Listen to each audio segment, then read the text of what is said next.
Mobile उठाने के लिए असिस्टेंट नहीं है, बस पगार पे लोग काम पे नहीं है। बेबाक बातें, ताजा खबरें, तिखे बोल न्यूज, सच तिखा और साफ। हम आपको बता दें फिलहाल हम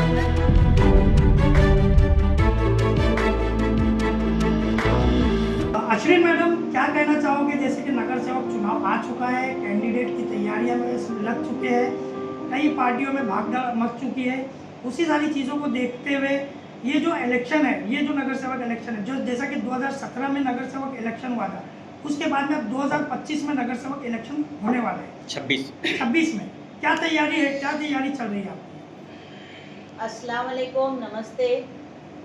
मेरी जनता से अपील रहेगी कि आप जब अपना नगर सेवक चुनोगे तो ऐसा इंसान चुन के दो कि जो आपके लिए, आपके हक के लिए आवाज़ उठाए, अपने काम करे।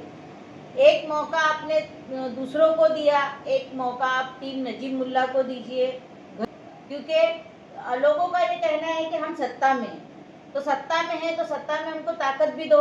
आप लोग अगर हमको चुन के देंगे तो इसी ताकत पे हम लोग जो है आपके हमारे जो शहर के बचे हुए काम है उनको पूरा करने की 100% पूरा मतलब कोशिश तो नहीं करेंगे, 100% हम उनको काम करके देंगे। भाभी, आप जैसा कि अभी बोली कि हम लोग को वोट दो ताकि हम लोग विकास कर सकें, लेकिन 2017 से 2022 तक आप भी शानू पठान के साथ नगर सेवक थी, तो उस वक्त आप क्या कर रही थी? हमने हमारे वार्ड में काम किया है, जितने एरिया का काम हमको मतलब जैसे मुझे एरिया दिया गया था, मैं जो है अलमास से लेके, मेरा जो था वार्ड अलमास से लेके जो है एकॉर्ड तक मुझे काम करने के लिए कहा गया था। अल्हम्दुलिल्लाह मैंने उतना काम किया है। एकॉर्ड के आगे जो है शानू को आवाज साहब बोलते थे कि वो उसका पुराना इलाका है, वो देखेगा, वो काम करेगा। उसके बावजूद भी वहाँ के कई लोग हैं जो मेरे पास आए, उन्होंने अपने काम के बारे में मुझसे कहा और मैंने काम करने की अपनी पूरी कोशिश की और अपनी जिम्मेदारी को निभाया है। जिस तरीके से आज़ाद नगर का हाल था, पानी के लिए लोग तरस रहे थे, मैंने उस मुद्दे को उठाया। वहाँ पे जो है पाइप से पानी दिया जाता था, लोगों के घरों में पानी नहीं था, मैंने उस मुद्दे को उठाया और जब वो हमारे पार्टी के ऑफिस पे आए तो लोगों ने उनको मारा, धमकी दी। ये मामला जो है पुलिस चौकी तक भी पहुँचा था और उसके बाद में वहाँ पे आजीज़ भाई थे, विदा रशीद मैडम थी, मैं बाहर थी इसलिए मैं चौकी में नहीं पहुँच सकी। और फिर उसके बाद में वहाँ पे फौरन दूसरे दिन शानू जो है नारियल फोड़ता है और बोलता है कि ये हम आवाज़ आपके फंड में से काम हो गया। आप बताओ ऐसा कौन सा ये है जहाँ पे रातों रात जो है वर्क ऑर्डर निकलता है या रातों रात कोई पैसा पास होता है? ये जो है हमारी पानी की लाइन पास की हुई थी इसके इलेक्शन पीरियड में, नजीब भाई के रीमॉडलिंग में से वो काम हुआ था, लेकिन उस वक्त इन लोगों ने दादागिरी भाईगिरी करके वो काम को रोका था। वहाँ के लोगों को पानी से वंचित रखा जाता था, तरसाया जाता था। जब भी मोर्चे निकालने के रहते थे, जब भी कुछ करने का रहता था, उनको पानी से महरूम रखा जाता था। और जब मैंने वहाँ पे राउंड मारी, वो लोग हमारे पास आए तो अल्हम्दुलिल्लाह उनका पानी का मसला हल हो गया। वहाँ का टॉयलेट बंद करने की पूरी कोशिश थी। वहाँ पे अपना दवाखाना बनाया गया और वो अपना दवाखाना का बजट जो है श्रीकांत शिंदे ने दिया है, मेरे लेटर पे आया है। नारियल फोड़ के ओपनिंग करने की आदत तो पुरानी। भाभी, एक सवाल ये भी है कि इस वक्त आपके सामने और हाँ, एक बात ये भी बोलूंगी कि जो बेचारे जिन लोगों ने मुझे वहाँ पे बुलाया था, वहाँ पे अपनी तकलीफ को दिखाया, उनको नोटिस भेजा था फॉरेस्ट से कि ये इलीगल झोपड़े हैं, घर है कर। बाद में हमने उनको फिर वो कैंसिल कर दिया। मुमरा की राजनीतिक दलों में ऐसा चर्चा हो रहा है कि आपके सामने मर्जिया शानू पठान है, कहीं ना कहीं वो अभी यहाँ पर पत्रकारों के साथ में काम करती नजर आ रही है। जैसा कि दरगाह के पीछे जो मैदान है वहाँ पर भी वो काम करते हुए नजर आए, उस बारे में आप क्या कहोगे? देखिए, मुझे तो हंसी आती है। वो जो लाली पाउडर किए थे ना, आज भी जितना रील में लाली पाउडर लगाई हुई थी उतनी ही पाउडर वहाँ पे दीवारों पे आपको दिखाई देगी। इससे ज्यादा का काम हुआ है क्या? देखिए, कब्रिस्तान में भी वही हाल है। आप बताइए, बॉर्डर का काम हुआ है क्या? जो बाउंड्री वॉल है कब्रिस्तान की, उसका काम हुआ है क्या? दरगाह गली के नाले का काम हुआ है क्या, जिसकी वजह से लोगों को तकलीफ होती है? इसका उनके जो प्रोजेक्ट के सामने, डीजेड के सामने का नाला बना, कंक्रीट रास्ता बना जहाँ पे कोई रहता भी नहीं, लेकिन जो उनके घर के बाजू की जनता है वो जो है महरूम है फैसिलिटी से। वार्ड नंबर 32 में पिछली मरतबा आपने लगभग 6,500 से 7,000 वोट हासिल किए थे। ये बार क्या अपेक्षा है आपकी? देखिए, मेरी जनता से यही उम्मीद है कि वो उन्होंने मेरा काम देखा है, मेरे काम करने का तरीका देखा है। हम गटर नालों पे खड़े रह के रील नहीं बनाते हैं, लोगों के संपर्क में रहते हैं। हमारा जो पुराना नंबर था आज भी वही नंबर है। हमारे मोबाइल उठाने के लिए असिस्टेंट नहीं है, हमारे पास पगार पे लोग काम पे नहीं है, हम खुद ही काम करते हैं। क्योंकि अगर हम उनके ऊपर खर्चा करेंगे तो हम वो पैसा कहाँ से निकालेंगे? आपके जेब से ही निकालेंगे। तो भाई वो काम हम करते ही नहीं है कि किसी का हक मारो, किसी का घर तोड़ो और फिर उसको बेघर करो। नूरी बिल्डिंग वाले आज बेघर है, वो लोग आज रेंटल पे चले गए हैं। उसके बाद में वहाँ पे जो है दुकानें बन के इनके कार्यकर्ताओं को मिल गई है। ये काम हम नहीं करते। भाभी, घास वाला कंपाउंड का जो गार्डन है इस वक्त सबसे बड़ा मुद्दा वो है, वो इलीगल है या लीगल, उस पर आप क्या कहेंगे?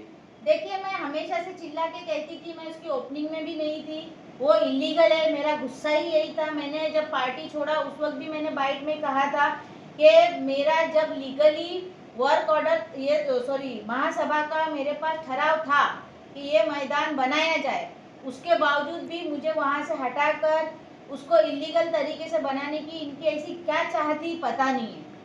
इन्होंने उसको इलीगल तरीके से ही बनाया, वो लीगल है। हमारी एक मांग थी कि भाई यहाँ पे गर्ल्स हॉस्टल बने, गर्ल्स कॉलेज बने और ये मैदान उन बच्चियों के लिए काम आए, लेकिन उन्होंने वो चीज़ होने नहीं दी। क्योंकि आपको पता है मुमरा में रिजर्वेशन का हाल क्या है, जमीनों के रिजर्वेशन के उसमें जो गबन होता है वो तो आप अच्छी तरीके से जानते हैं। अभी वहाँ पे मैदान तो है, लेकिन मैदान के बाजू में जो गार्डन बनाया गया था, जो बड़ी धूमधाम से उसकी ओपनिंग की गई थी, लेकिन अभी वो बंद रहता है। तो वो बंद रहने की क्या वजह है? पिछले साल की भी एक क्लिप है हमारे पास। देखिए, वो गार्डन एक इलीगल तरीके से बनाया गया था, तो इसीलिए महापालिका ने कुछ आरटीआई एक्टिविटीज़ मतलब आरटीआई के ज़रिए से मालूमात लेने वाले लोगों ने उससे जब मालूमात ली तो पता चला कि वो इलीगल तरीके से है, तो फिर उसको महापालिका ने बंद कर तो दिया।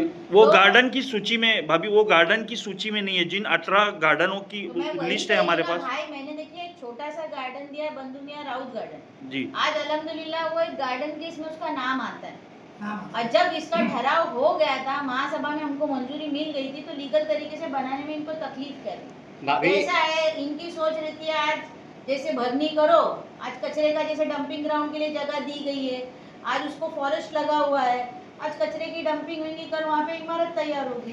भाभी जैसा कि आपने कहा कि वो इलीगल था इसलिए टीएमसी ने उसको बंद करवा दिया, तो उसी गार्डन पर टीएमसी का लोगो लगा हुआ है, तो टीएमसी उस पर क्यों कोई एक्शन क्यों नहीं ली? देखिए, टीएमसी में अगर मैं हूँ तो मैंने अगर लोगो लगाया है तो उसकी क्या प्रॉब्लम है? टीएमसी की जगह तो है ना, वो जगह तो टीएमसी की है, रिजर्वेशन टीएमसी का ही है। तो आप अभी आप लोगों ने वहाँ पे स्कूल की, आई मीन गर्ल्स हॉस्टल की मांग की है, तो वो कहाँ तक काम पहुँचा है?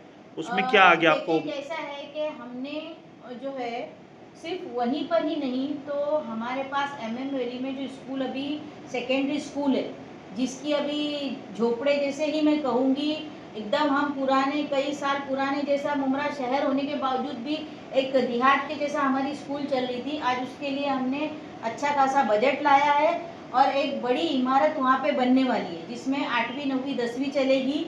साथ ही साथ हमारी ऐसी मांग है कि वहाँ पे जूनियर कॉलेज भी वजूद में आए।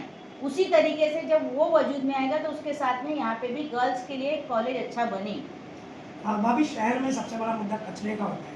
मेन रोड पे कहीं ना कहीं चानू पठान ने टीएमसी जाकर कचरे को हटाने भाई, की ये मांग की। सवाल तुम कैसा कर रहे हो? एक विरोधी पक्ष नेता का काम क्या होता है? देखिए, उनके ही घर के फैमिली के उनके बच्चे ही कह रहे हैं कि भाई हमारे वालिद फेल है, हमारे आमदार फेल है, क्योंकि शासन प्रशासन फेल।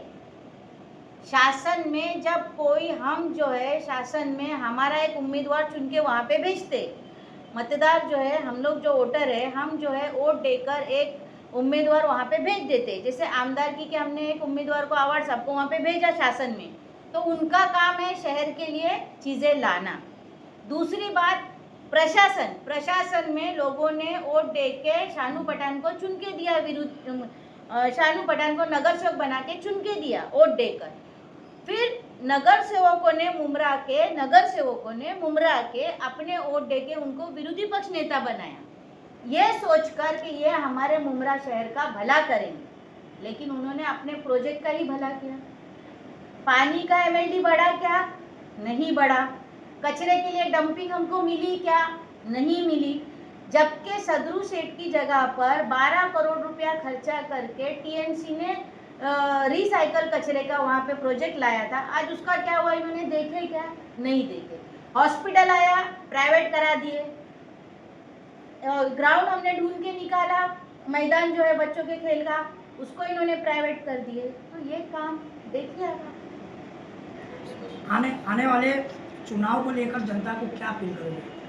देखिए, मैं जनता को यही अपील करूंगी कि आप काम करने वालों को चुनिए। ये नहीं कि मैं अगर नगर सेवक बनती हूँ तो मेरी ये इच्छा है कि मेरे प्रोजेक्ट का काम हो, मेरे जनता का काम नहीं।